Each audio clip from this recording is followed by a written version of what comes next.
大家好，又歡迎嚟到呢個新品預覽啦。咁今次同大家開箱呢對鞋咧，佢嚟自於19年前啊，2001年咧，佢已經係第一版嘅推出，亦都係元年嘅一個配色啊。咁今次同大家開箱嘅係呢一對咧，大家見到呢個盒咧，其實係紅色嘅。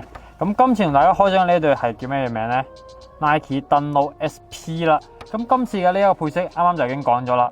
01年咧就已經係推出第一版嘅配色啊！01年嘅配色究竟係點樣樣咧？要同大家講就係咧，我哋成日都叫咧我老細成哥咧叫做教父。點解叫做教父咧？咁早喺01年嘅時候，佢推出嘅時候，佢已經係買咗呢一對嘅一個 OG 配色啊。雖然咧佢嘅成色咧就已經好似一對着咗好耐嘅拖鞋咁樣，咁大家亦都見到咧，其實佢呢個嘅 OG 嘅配色咧就係呢一對啦。咁啊，大家可以見到咧，顏色上咧係着耐咗係變成嘅咁樣顏色咧，咁但係咧。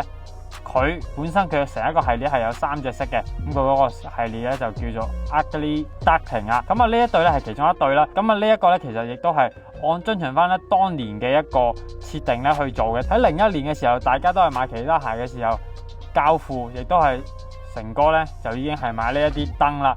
咁啊，當年咧佢講咧就話喺雜誌上咧睇到呢一隻款，所以咧佢就係咧去買咗呢一對鞋啦。咁大家亦都知道，成哥咧係究竟幾有錢咧，先喺01年咧去買一對 Code JP 嘅一對鞋啦。咁呢個 Code JP 咧，大家亦都知道咧日本限定嚟，咁所以咧其實呢對鞋當時咧大陸應該係冇得發售嘅。咁啊，除咗咧佢係01年嘅產品之外咧，19年後終於翻嚟啦。